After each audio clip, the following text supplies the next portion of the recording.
করা যায় না। তকির আমাকে সবচেয়ে বেশি কাঁদিয়েছে। আমার দুটো কন্যা যেদিন বিয়ে হলো, এই দুই কন্যার বিয়েতে আমি কেঁদেছি। তার মধ্যে তকির হলো প্রথম ভিলেন। তার শাশুড়ির কাছে সে হলো শ্রেষ্ঠ জামাই, কারণ তাকে যা খেতে বলে সে তাই খায়। সৃজনশীল ব্যক্তি সেই হতে পারে যার এডুকেশন থাকে, এখানে ফ্যাকাল্টি গুলো ডেভেলপ করে। তো সৃজনশীল ব্যক্তি শুধু এডুকেশনে, মানে প্রথাগত এডুকেশনে তো হয় না, তার অন্য এডুকেশনও লাগে।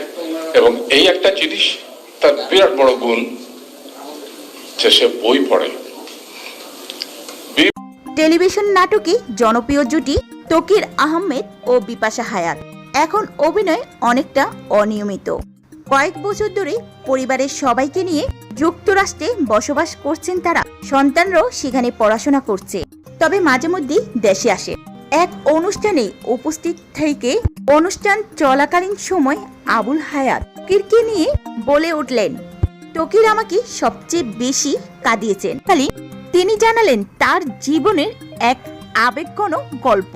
তিনি সরাসরি বলছেন, তকির আহমেদ আমাকে সবচেয়ে বেশি পরিমাণে কাঁদিয়েছেন। তার এই আবেগঘন স্বীকারটি শুনে পুরো মঞ্চ যেন স্তব্ধ হয়ে গেল।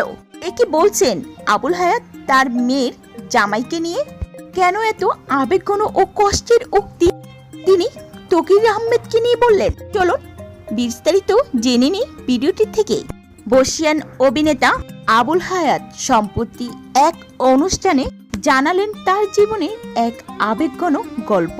তিনি বলেন তার জীবনে সবচেয়ে বেশি কাঁদিয়েছেন নির্মাতা ও অভিনেতা তকির আহমেদ। রাজধানী বাংলাদেশ শিল্পকলা একাডেমির জাতীয় নাট্যশালায় আয়োজিত 6 দশক পেরিয়ে তকির আহমেদের অনুষ্ঠানে এই কথা বলেন তিনি।